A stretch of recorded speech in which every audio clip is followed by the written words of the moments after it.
Bethnal Green, a young super featherweight who in these parts is already big news. It's Kevin Mitchell. He's only 19 years of age, 8 straight wins in his first year as a professional. New trainer going into this new season, as you'll hear. But could Mitchell wow them once again here, up against this young man from Hungary, Arpad Toth? Let's join Jim and Ian to find out. Well, the referee, in his final instructions here, Jeff Hines, said 6 rounds or less to the two boxers. Often it has been less for Kevin Mitchell, the 19-year-old. Here he is, big following. He comes to the ring with a bit of attitude. He's making some waves. 8 wins out of 8. 5 of them have come inside the first round. In here with a Hungarian called Arpad Toth, who's only just back from a suspension, having been floored twice and stopped in his last fight in August. This is his 8th fight of the year, Toth, but he's only won 2 of them. They're not taking too many chances with Mitchell just yet, so he'd be a big favourite here for another stoppage win. Let's see what happens. Well, there's no question he's shaping up as a special talent, but facing a man who's won 3 out of 13, you sometimes wonder would a tough night in the gymnasium maybe do him more good. I mean, this fella already looks a little bit novice-like. English ABA champion Kevin Mitchell. Some of the magazines, and not all boxing magazines, have already been writing about him. He's looked pretty good so far. It's not who he's been beating, it's the way he's looked doing it. But it is very, very early in his pro career. Great support from here, though, at the York Hall Bethnal Green, not too far from his base in Dagenham. Well, he is a naturally exciting fighter. He has a tremendous style, right down to business straight away. The first punch he throws tonight is a left hook, so brimming with confidence. But this fellow, a couple of signs that he could be a little bit awkward.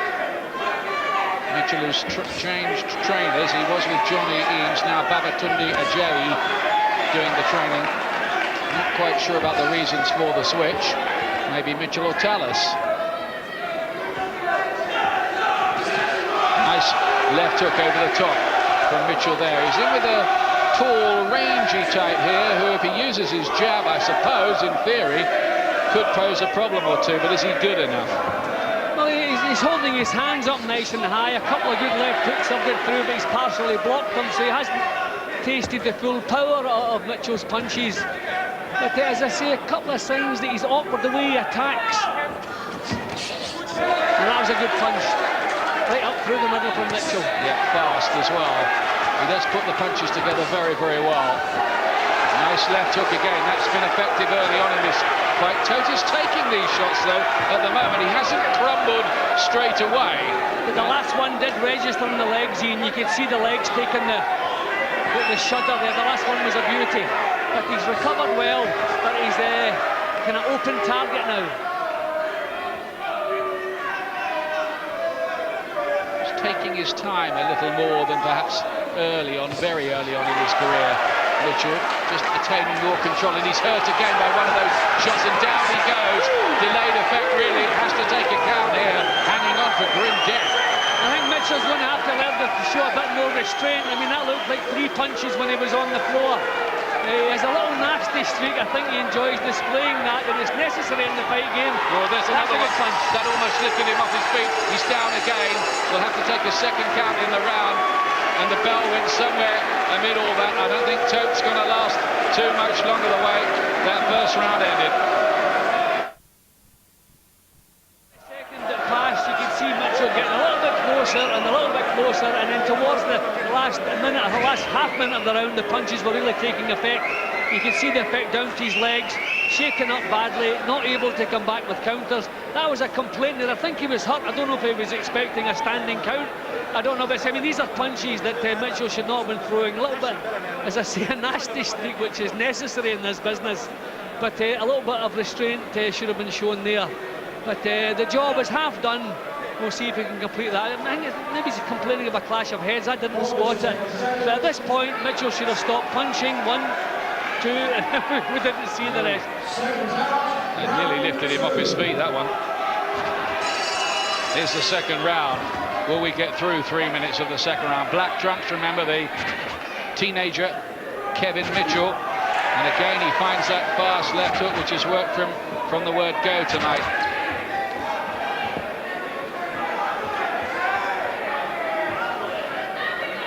Looks like a tough job this for Arpad Toth. It did really, from the moment he signed the contract.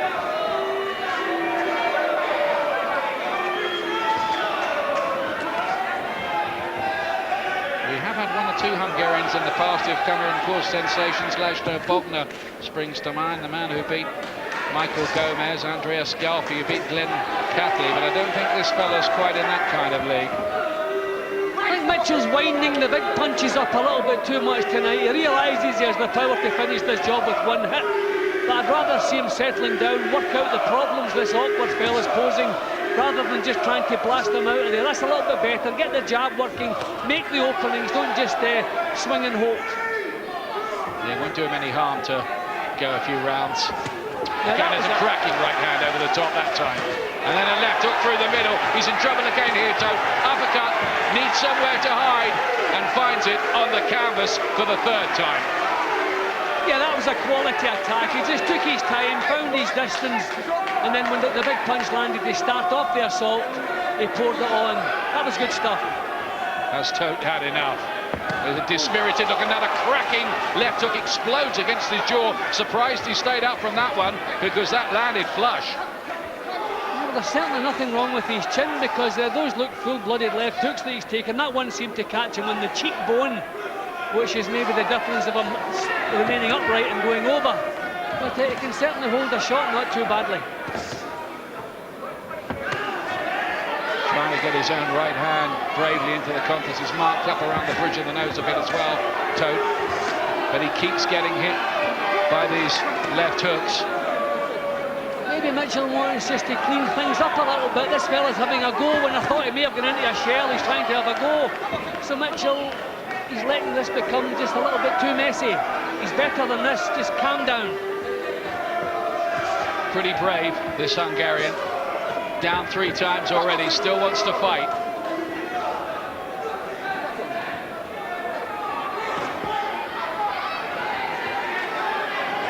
As we were saying, the experience won't do Mitchell any harm at all, because as we were saying, 5 of his fights have ended in round 1, 2 in round 3. He's only gone once to points so far. I think it'll maybe help him work on his temperament a little bit too. He becomes annoyed.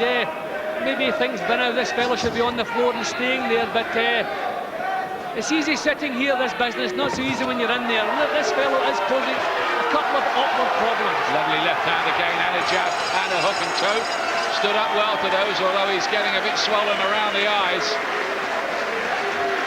Well, I think the bell really came to his rescue there. He'd lost his defences, they'd been scattered, he was backed up, his chin was in the air, but thankfully for him, the bell sounded. But he's taking good punches from Mitchell, and we know from previous fights the fella has natural power. Now, that was a beauty. That was a punch that would have put most people at this class on the floor. He stumbled to the floor eventually, but handling the punches not too badly. And awkward with his own attacks, and his hands are still nice and high. So he's kept his composure, even though he's been under some tremendous pressure here.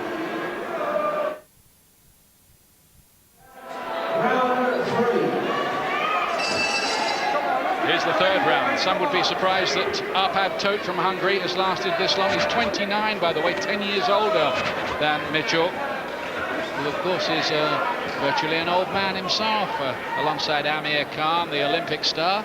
Only 17. Will he turn pro? This good punches again.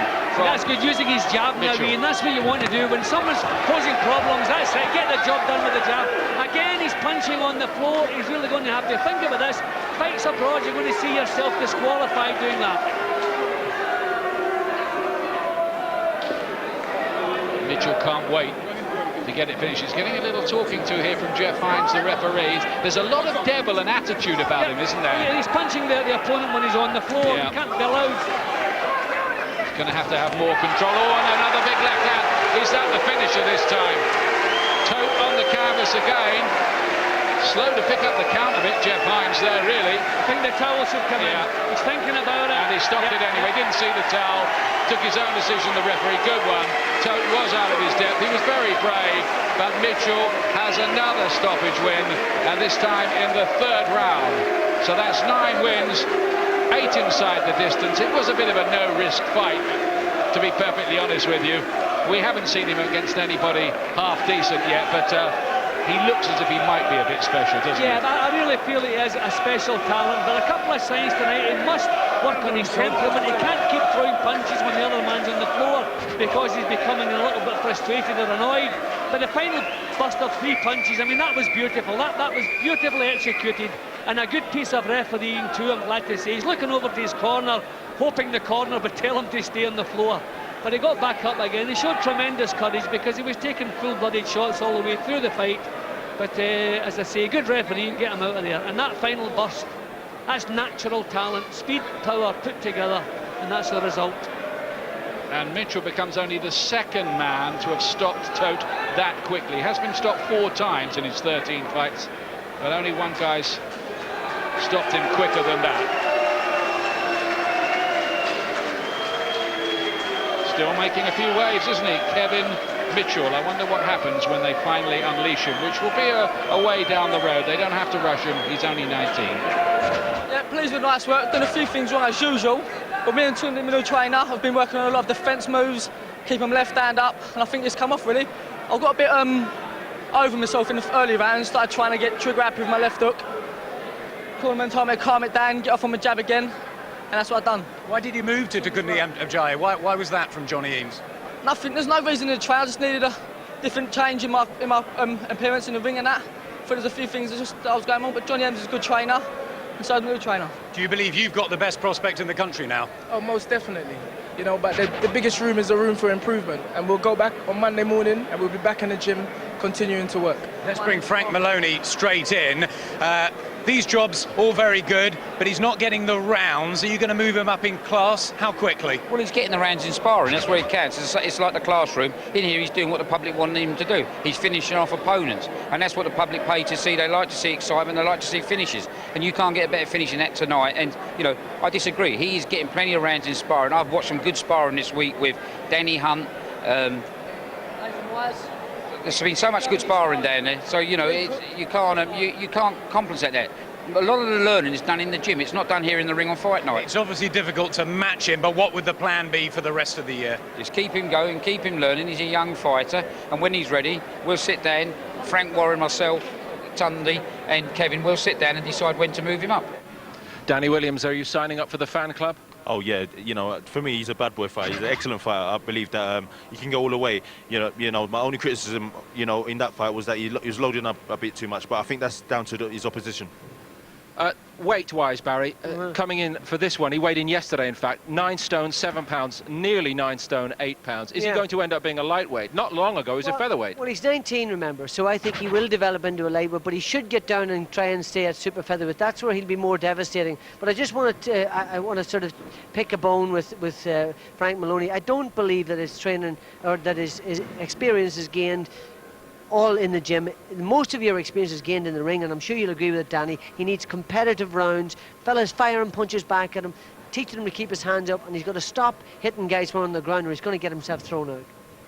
Despite all the excitement here at the York Hall Bethnal Green, we have to point out as well some sadness in the hall tonight. A grievous loss for boxing, in fact, with news that Denny Mancini passed away at the age of 71 after a long illness. Simply one of the best known and most respected figures in the business, an expert cutsman, but so much more, agent, promoter and manager, and he got the tribute here tonight that he so deserved with the tolling of the bell. Thank you, ladies and gentlemen. God bless his soul, Denny Mancini. He got a lovely reception from a knowledgeable crowd, and that would certainly make him happy, Barry. He was a true character of boxing, wasn't he? He was a fabulous man. He knew everything about the sport. His dad, his brothers, they were all steeped in the sport. And he was just such a gracious person. Lovely guy, and I'm so sad for his whole family and his wife and everybody attached to him. I send out my deepest sympathies. Danny, he was one of those that everybody in boxing new and light, wasn't he? Yeah, definitely. You know, I didn't have the pleasure of working with him, but, you know, my heart goes out to his family. You know, it's going to be a great loss for boxing. And we join with Danny in sending condolences to his family, of course. Join us again. More from the York Hall after this break.